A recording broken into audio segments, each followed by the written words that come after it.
Continue करेंगे same class. हम resolution of vectors पढ़ रहे थे।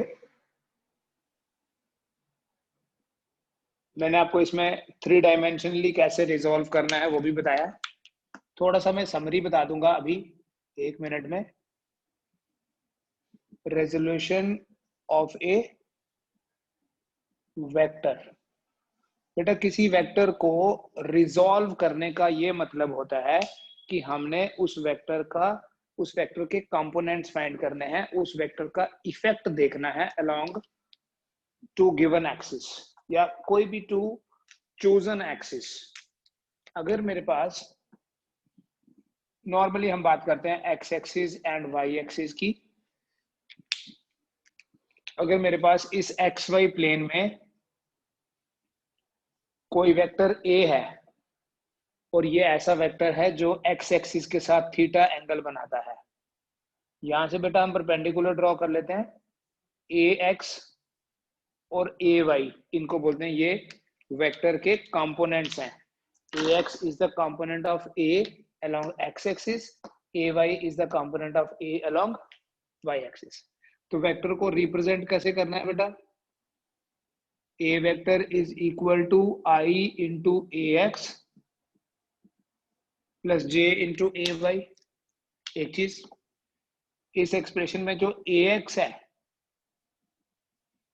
That is equal to a cos theta,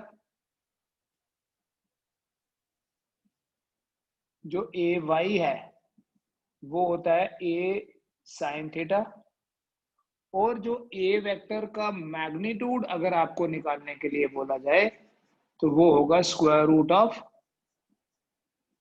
A X square plus A Y square. ठीक है।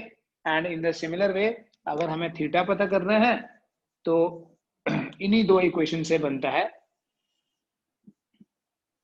कि tan थीटा जो है that is equal to A Y divided by A X. tan theta किसके बराबर है? A Y by A X के बराबर है। इतना हमने पढ़ लिया था। अब इसके आ लेंगे। ठीक है, इसको हमने 3 डायमेंशनल उसमें स्पेस में भी देखा था। ए एक्स ए वाई ए जेड आ जाता है। अभी नेक्स्ट हम बात करेंगे बेटा डायरेक्शंस की बात करूंगा। पहले मैं आपसे ज्योग्राफिकल डायरेक्शंस की बात करेंगे। ज्योग्राफिकल डायरेक्शंस पे बेस आपको क्वेश्चन पक्का आएगा एक। ठीक है, let us talk about the geographical directions. बेटा हमारे पास नॉर्मली 4 डायरेक्शंस की बात करते हैं हम। वी से these are the 4 directions. One is called as east, इसके बिल्कुल अपोजिट में जो है दैट इज नॉर्थ। सॉरी, ये क्या बोल दिया, इसके बिल्कुल अपोजिट में वेस्ट, ऊपर नॉर्थ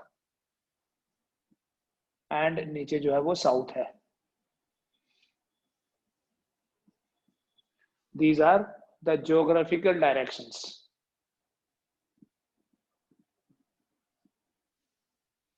अगर कोई डिस्प्लेसमेंट है, अब देखो जिसको हम ये नॉर्थ बोल रहे हैं वो एक्चुअली पॉजिटिव वाई एक्सिस है। अगर आप इसको ज्योमेट्रिकली देखें, this is positive Y axis, this is positive X axis, this is negative Y axis, और यहाँ क्या है बेटा? यहाँ है नेगेटिव एक्स एक्सिस। अगर मैं बात करूं 5 मीटर, मैं लिखूंगा ऐसे 5 metre along east, 5 metre along east,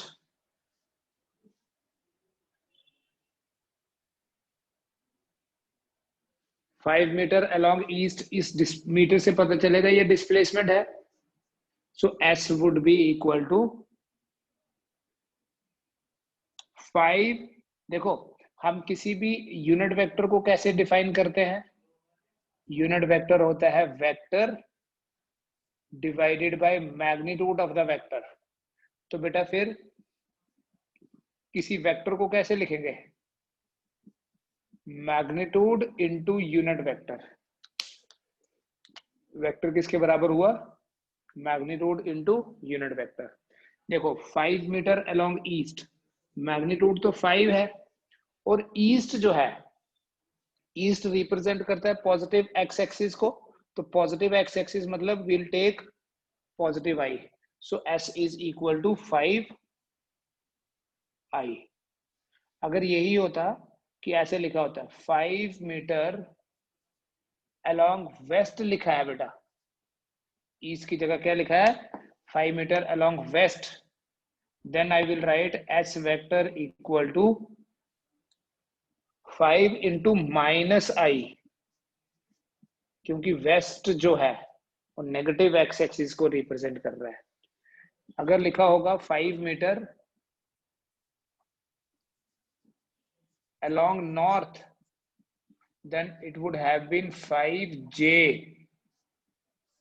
और बेटा जो 5 मीटर along south होगा,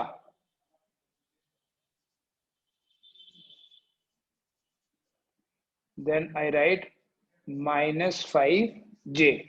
तो आपको मैंने स्टार्टिंग में बताया था i, j और k।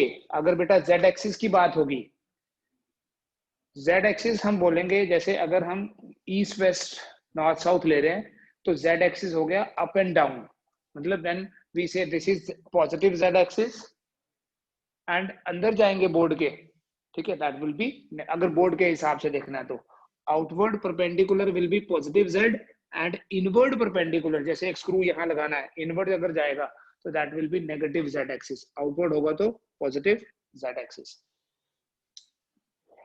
ठीक है बेटा जी, तो ये मेरे पास 4 डायरेक्शंस की बात आ गई। अब ये 4 इजी वाले हैं, east, west, north and south. अब अगर मेरे को ये बोला है कि कोई वेक्टर है जिसका मैग्नीट्यूड 5 है, मैं यही ले लेता हूँ 5 मीटर, और वो 5 मीटर कहाँ है? North east. 5 मीटर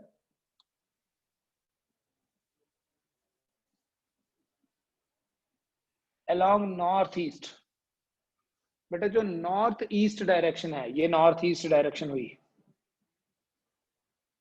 जो नॉर्थ और ईस्ट के बीच में है बेटा उसको बोलेंगे नॉर्थ ईस्ट, और जब तक एंगल स्पेसिफाइड नहीं होगा तो नॉर्थ ईस्ट का मतलब है नॉर्थ के साथ भी 45, ईस्ट के साथ भी 45। अगर किसी क्वेश्चन में आपको गिवन होगा, ऐसे भी लिखा हो सकता है 30 डिग्री नॉर्थ ऑफ ईस्ट, तो इसका मतलब ये एंगल 30 डिग्री है, बट हम सिंपल केस ले रहे हैं, सिंपली नॉर्थ ईस्ट की बात की हुई है, तो नॉर्थ और ईस्ट के बीच वाली है ये वैल्यू। सो इस डिस्प्लेसमेंट को मैं कैसे लिखने वाला हूँ, ध्यान से देखना, अब ये डिफरेंट है थोड़ी। बेटा अगर मैं यहां से परपेंडिकुलर ड्रॉ कर लूं, ये मैंने ले लिया जी एस वेक्टर, तो इधर क्या मैग्नीट्यूड होगा इसका? इस तरफ मैग्नीट्यूड क्या होगा? S cos 45, that will be along east, तो मैं लिखूंगा इट इज, एस का मैग्नीट्यूड 5 है, कॉस 45 ईस्ट है इसलिए आई positive, plus sign 45 5 sin 45 along north, so I'll say कि जो s वेक्टर है that will be 5 by root 2 I, cos 45 1 by root 2 होता है, और प्लस करेंगे 5 by root 2 j, so this is s vector. अगर आप बेटा इसका मैग्नीट्यूड फाइंड करोगे ना, यू विल सी इसका मैग्नीट्यूड जो है वो 5 ही आएगा, s vector will be equal to square root of, कैसे करना है, i का कोफिशिएंट क्या है? 5 by root 2 square, 5 by root 2 स्क्वायर, सो ये आ जाएगा square root of 25 by 2 plus 25 by 2, 50 by 2, that is root 25, so वो 5 ही आ जाता है, मैग्नीट्यूड तो उतना ही है। अब ये 5 मीटर, इतनी लेंथ अगर इधर होगी तो इधर भी लेंथ सेम ही रहेगी। ठीक है बेटा जी, तो ये आपके पास आ गया कौन सा, आप ऐसे समझना, अगर 45 है एंगल, या सिंपली लिखा हुआ है नॉर्थ ईस्ट, तो मतलब एंगल 45 ही है। तो उससे क्या होगा, cos 45 भी 1/√2 है, sin 45 भी 1/√2 है। तो जो भी आपको वैल्यू दी है उसके साथ 1/√2 लगा दो। जो नॉर्थ ईस्ट है बेटा, ज्योमेट्रिकली वो फर्स्ट क्वाड्रेंट है, और अगर वो फर्स्ट क्वाड्रेंट है तो फर्स्ट क्वाड्रेंट में आई भी पॉजिटिव और जे भी पॉजिटिव। यही 5 metre along this direction, which is not northeast, it is northwest। अगर ये नॉर्थ वेस्ट है, एंगल स्पेसिफाइड नहीं है, तो नॉर्थ वेस्ट आपको पता है बेटा, नॉर्थ वेस्ट मतलब सेकेंड क्वाड्रेंट। तो 5 मीटर अलोंग नॉर्थ वेस्ट अगर हम बात करें, S vector would be equal to 5/√2 minus I west है, प्लस 5/√2 जे नॉर्थ है। नॉर्थ के लिए पॉजिटिव जे और वेस्ट के लिए minus I. So in that case, S will be equal to minus 5/√2 I plus 5/√2 J।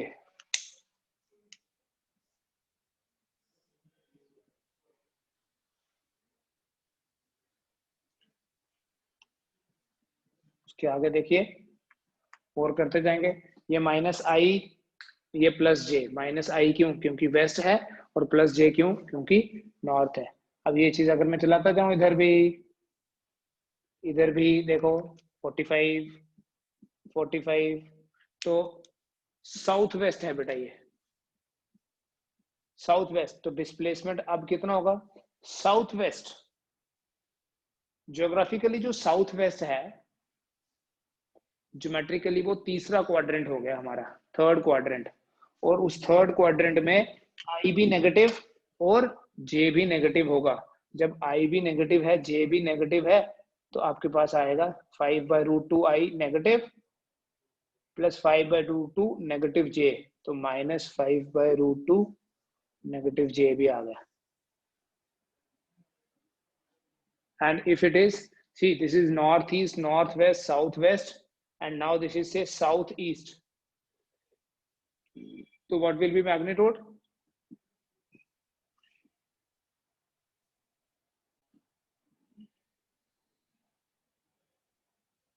ये था हमारे पास कितना, कौन सा? साउथ वेस्ट था ये था साउथ वेस्ट।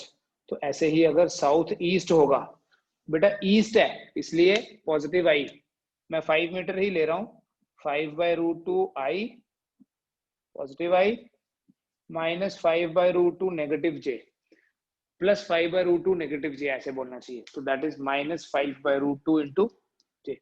तो दिस वे हम डायरेक्शंस के बेसिस पे कोई क्वेश्चन आपके पास बनेगा तो वो आप कर लेंगे। मैं एक एग्जांपल देके एक क्वेश्चन समझाऊंगा आपको।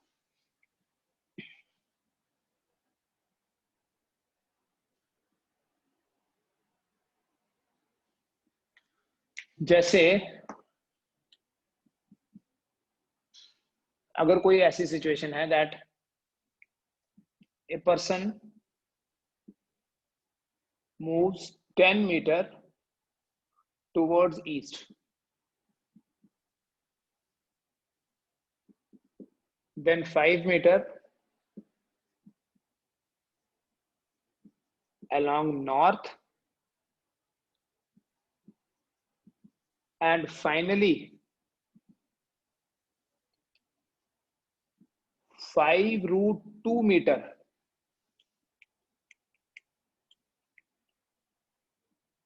along northwest.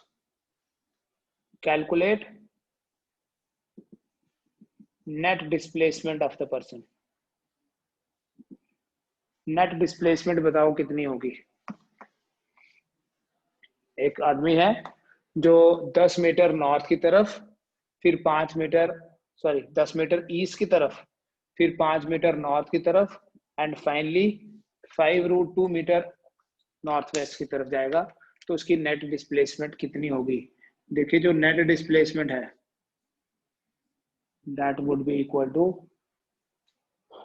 10 metre east it is 10i, 5 metre north that is 5j। कोई डायग्राम की जरूरत नहीं है, कोई किसी इक्वेशन की जरूरत नहीं है, कोई लंबा मैथमेटिक्स नहीं है, ठीक है। Finally 5√2 north west. तो सोचो कि जो 5√2 है वो कौन सा क्वाड्रेंट है? 5√2 इज सेकेंड क्वाड्रेंट, और सेकेंड क्वाड्रेंट में 5√2 नॉर्थ वेस्ट ऐसे था, नॉर्थ वेस्ट ये सेकेंड क्वाड्रेंट में आई नेगेटिव होता है और जे पॉजिटिव होता है। तो जो भी मेरे पास वैल्यू दी है 5√2 दिया है, मैं इसको डिवाइड कर दूंगा √2 से एक बार। क्यों √2 से डिवाइड किया? क्योंकि ये cos 45 वाला √2 है, इंटू -i लिख लूंगा, प्लस 5√2। मान लो ये नॉर्थ वेस्ट की जगह साउथ वेस्ट होता तो वेस्ट के लिए यही लिखता, इसके लिए क्या लिखता? 5√2/√2 -j। मैं दोनों नेगेटिव लेकर समझा देता हूँ, यहाँ दोनों पॉजिटिव आ गई, यहाँ दोनों नेगेटिव। तो बेटा ये साउथ वेस्ट जो है, south west, south means -j, west means -i। It means that s vector is equal to 10i plus 5j, ये √2 कट जाएगा, -5i -5j। तो ये 5j cancel, it means that s is equal to 10i - 5i। क्या answer आ गया? 5i। तो जब 5i answer आया, हो सकता है आपके ऑप्शंस में ijk हो ही नहीं, तो आप इसको क्या बोलोगे? 5 मीटर। नेट डिस्प्लेसमेंट है 5 metre along east, 5 metre along east. तो net displacement is 5 metre along east.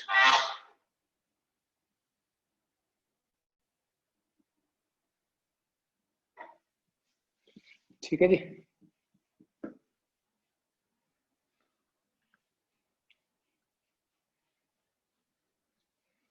उसके बाद हम वेक्टर रेजोल्यूशन के बेसिस पे ही बात करेंगे बेटा। एक और ज्योमेट्रिकल कॉन्सेप्ट है, मैथ्स वाले बच्चे नॉन मेडिकल, उसमें मैथ्स में भी पढ़ेंगे इसको, the concept of direction cosines.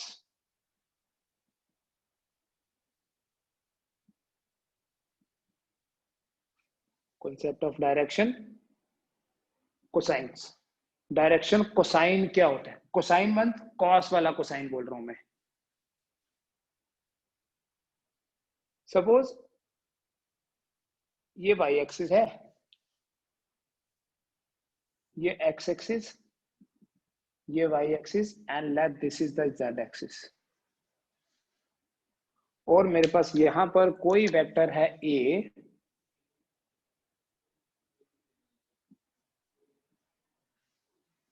जो एक्स एक्सिस के साथ एंगल बना रहा है अल्फा, वाई एक्सिस के साथ एंगल बना रहा है बीटा, एंड जेड एक्सिस के साथ एंगल बन रहा है gamma.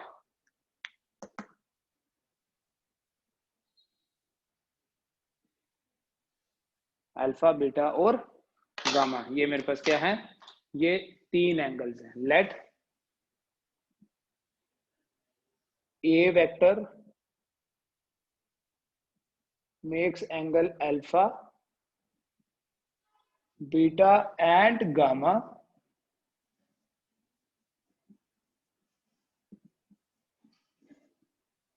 respectively with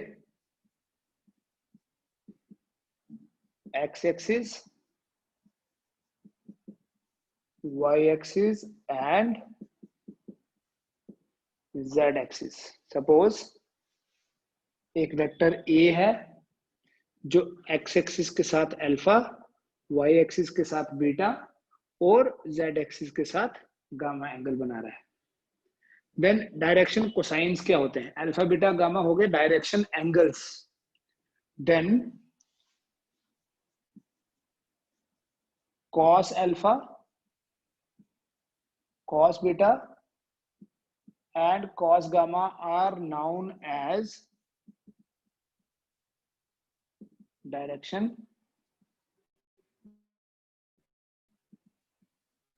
cosines। Cos alpha, cos beta और कॉस गामा को हम बोलते हैं क्या? Direction cosines. जो ये एंगल्स हैं उनके कॉस, कोसाइन वर्ड जो है यहाँ कॉस के लिए है, कॉस बोलते हैं शॉर्ट में, कंप्लीटली इट इज कोसाइन। तो अगर हमें इस वेक्टर को रिप्रेजेंट करना है,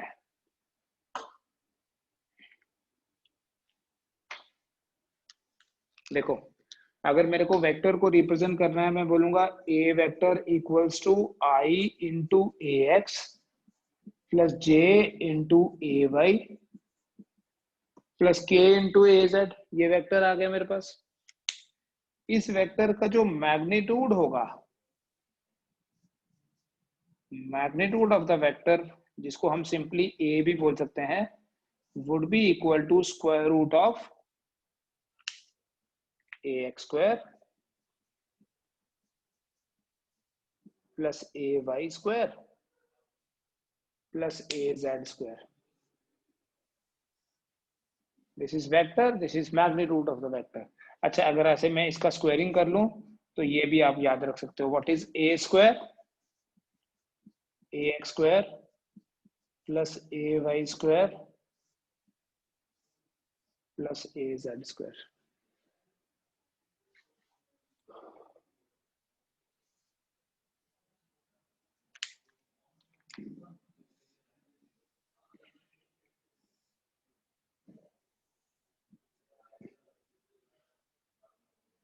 ठीक है जी। अब यहां से देखो बेटा, अगर मैं इस एक्सिस से, एक्स एक्सिस के परपेंडिकुलर ऊपर ड्रॉ कर लेता हूँ, ये होता है ए एक्स। अगर मैं यहाँ परपेंडिकुलर ड्रॉ करूँ, ये होगा ए वाई। और अगर मैं यहाँ कहीं परपेंडिकुलर ड्रॉ करूंगा तो ये होगा ए जेड। यहाँ देखिए, ये जो ए एक्स है divided by A x base है इस ट्राइंगल में। नाम देना तो दे सकते हैं, O P M N Q, ऐसे नाम देना तो हम नाम दे के भी कर सकते हैं। अगर आप ट्राइंगल के हिसाब से आप देख के बताओ, you can see the triangle OPM. In triangle OPM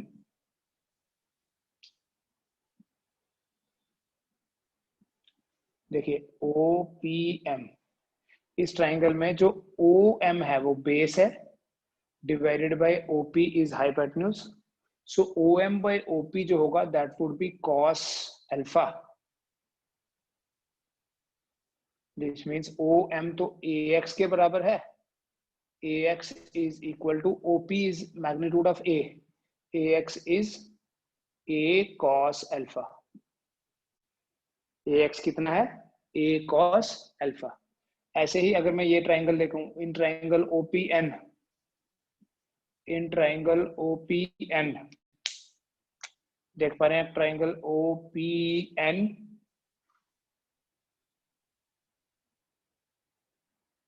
इस ट्राइंगल में ये बेस है ओ एन और ये हाइपोटेन्यूज। तो मैं लिखूंगा O N by OP is cos beta. तो ये जो ओ एन है ये ए वाई है, it will be equal to A cos beta. अब जो तीसरी ट्राइंगल है वो यहां ऐसे बनेगी, ये वो तो देख नहीं पाएंगे आप थ्री डायमेंशनली, बट आप यहीं से सीक्वेंस बना सकते हैं। देखो, ए एक्स है A cos alpha, A Y है A cos beta, and similarly A Z कितना हुआ? A cos gamma. A Z कितना है? A cos gamma. Therefore I can write it here, cos alpha कितना आया? देयरफॉर कॉस अल्फा कितना आया? यहां से देखिए बेटा, यहाँ से देखिए कॉस अल्फा कितना आया। डायरेक्शन कोसाइंस की अगर मैं बात करूं, कॉस अल्फा आ जाएगा A X by A. Cos beta कितना आ जाएगा? यहाँ से देख लीजिए, कॉस बीटा आ जाएगा ए वाई बाई ए, और कॉस गामा आ जाएगा A Z by A. Cos alpha आ गया, कॉस बीटा, कॉस गामा। ठीक है, अगर मैं इनका तीनों का स्क्वायरिंग करके एडिशन कर दूं, what I do, squaring and adding. ठीक है, इन इक्वेशंस को मैं 1 2 3 बोल लेता हूं। अगर आप सिंपली यहां से भी स्टार्ट करें, even then it is valid कि अल्फा बीटा गामा हमने एंगल ले लिए, ए एक्स बाई ए हो गया कॉस अल्फा, ये ए एक्स है base by hypotenuse cos alpha, इस ट्राइंगल में ये बेस है base by hypotenuse cos beta, और तीसरी ट्राइंगल में base by hypotenuse is cos gamma. अगर इन इक्वेशंस को मैं स्क्वायरिंग करके एडिशन करूं, squaring and adding,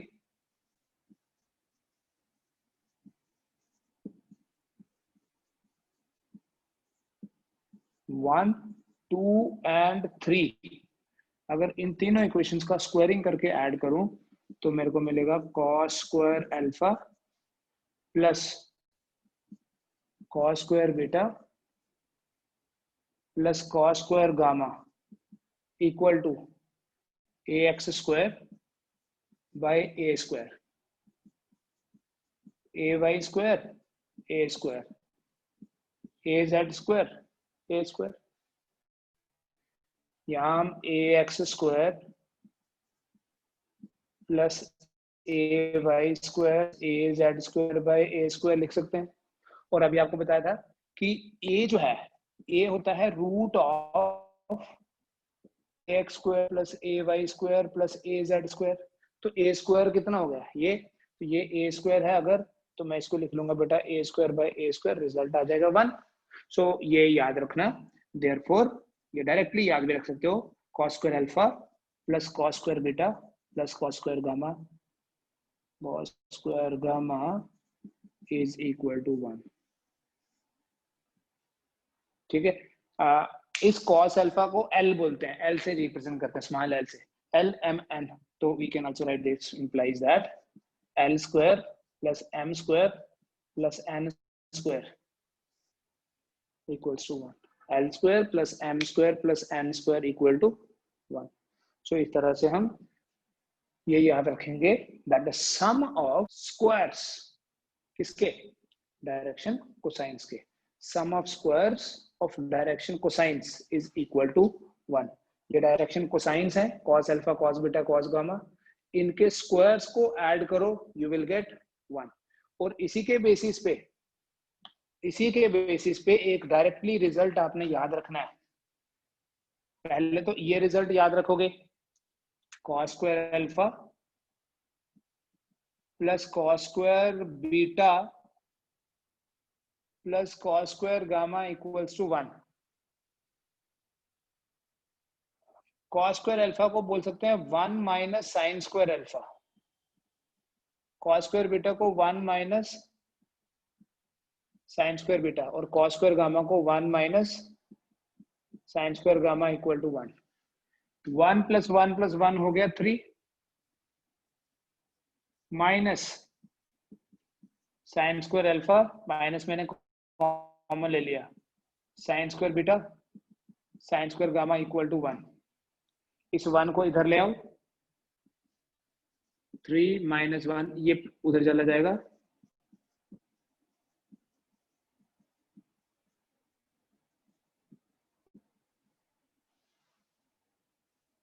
three minus 1 is 2। सो ये याद रखना, sign square alpha sign square beta, so we have two results to be remembered. One is the sum of squares of direction cosines is 1, and the second is sum of squares of direction sines. Cos square alpha cos square beta cos square gamma 1, sin square alpha sin square beta sin square gamma is 2। ठीक है, तो ये मैंने आपको proof करके दे दिया। ये भी जो डायरेक्शन कोसाइंस का कॉन्सेप्ट है, ये भी वेक्टर रेजोल्यूशन पे ही बेस्ड है।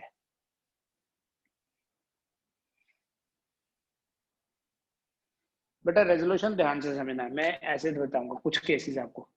सपोज करो ये हॉरिजॉन्टल लाइन है और एक वेक्टर ऐसे है ए, डॉटेड लाइन में मैं कोई वर्टिकल एक्सिस भी चूज कर लेता हूं,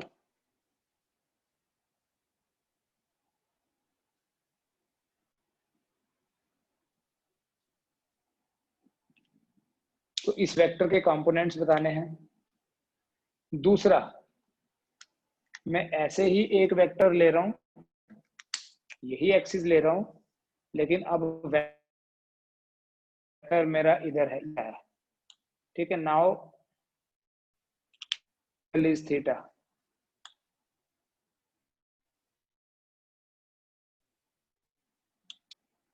I'm saying that this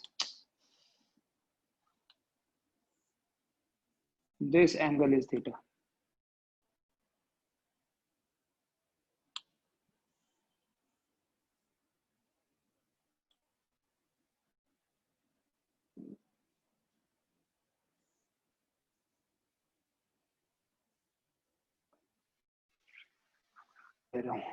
तीसरे केस में मेरा वेक्टर ऐसा है and this angle is theta, and in the fourth case I'm taking a vector like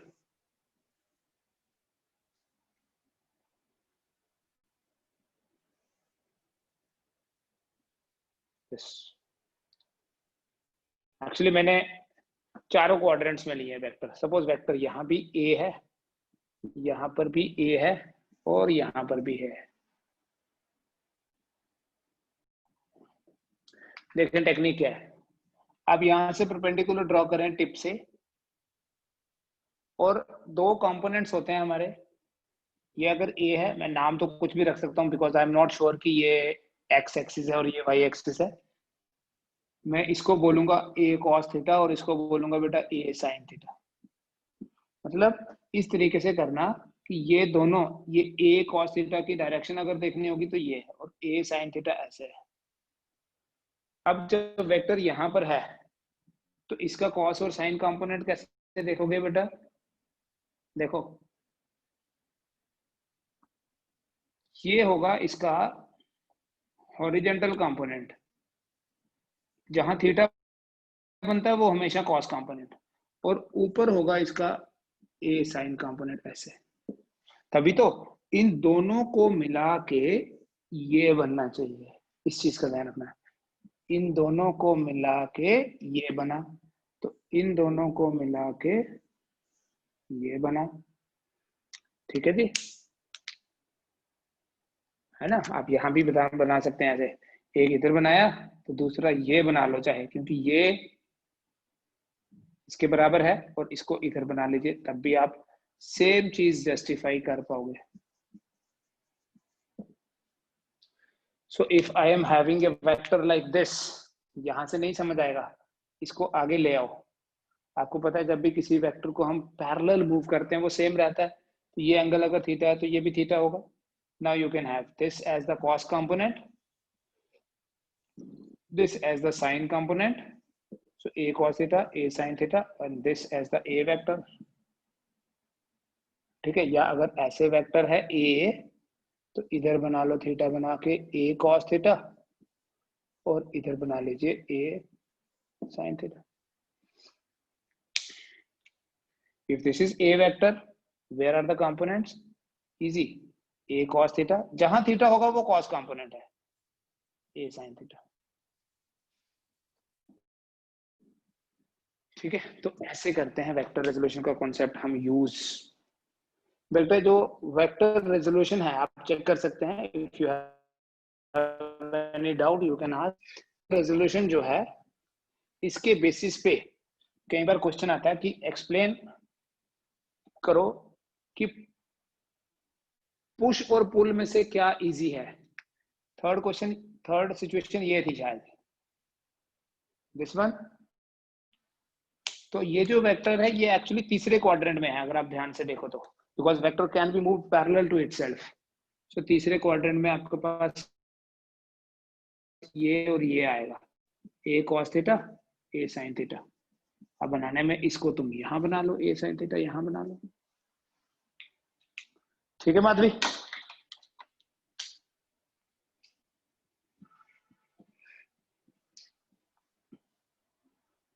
push और पुल में से क्या इजियर है,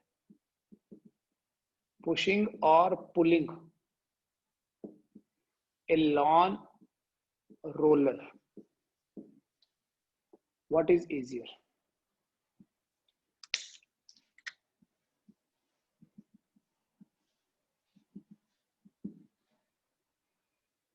पुशिंग और पुलिंग में से देखो, पुश होता है, ये मान लीजिए कोई रोलर है, पिच रोलर होता है, सिलेंड्रिकल होता है।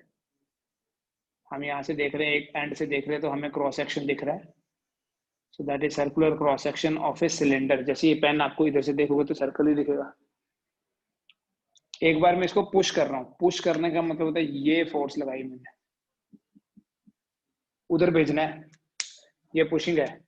और दूसरी बार में इसको यहीं रखा हुआ है, लेकिन अब मैं इसको पुल कर रहा हूं, उधर ही ले जाना है। ठीक है, यहां पर भी मैंने हॉरिजॉन्टल के साथ थीटा एंगल बनाया और यहां पर भी मैंने हॉरिजॉन्टल के साथ थीटा एंगल बनाया। ठीक है, एक तो मेरी ये अप्लाइड फोर्स है और दूसरा इसका वेट भी है। वेट इज mg, मास इसका m है सपोज, वेट इज mg। तो यहां मैं पुश कर रहा हूं, उधर ले जाना है, पुश यही होता है एंगल पे, और यहां मैं एंगल पे पुल कर रहा हूं, उधर ही लेके जाना है। डायरेक्शन ऑफ मोशन सेम है दोनों केसेस में। तो आप डायग्राम देख के वेक्टर रेजोल्यूशन का कॉन्सेप्ट यूज करके ये बता सकते हैं कि दोनों में से इजियर क्या है।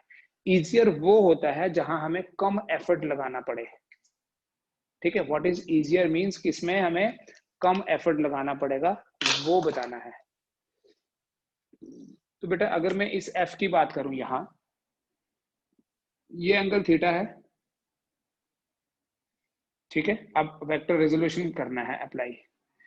इस वेक्टर के यहाँ पे रिजॉल्व करना हमें बेटर नहीं लगता, हम इधर ले जाएंगे, इस वेक्टर को पैरेलल मूव कर सकते हैं।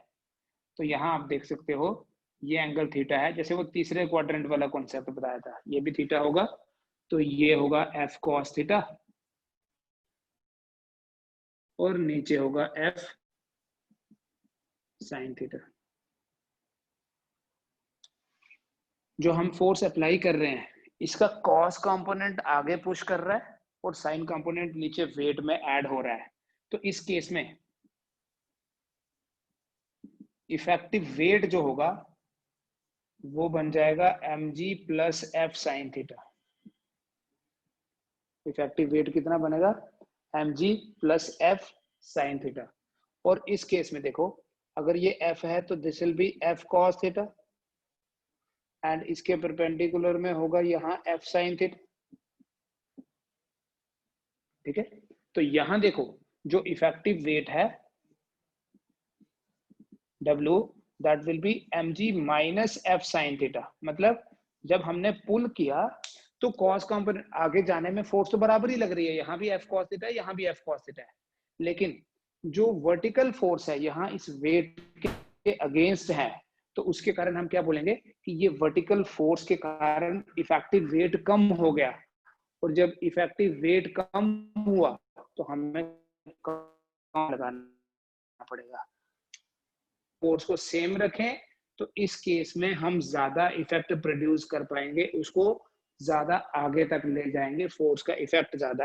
एफ कॉस थीटा सेम है, ये नहीं कि दोनों में एफ तो सेम ही है।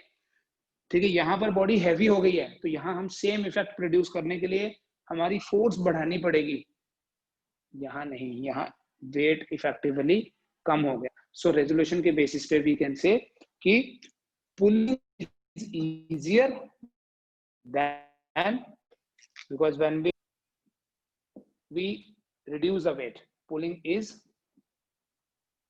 easier than pushing.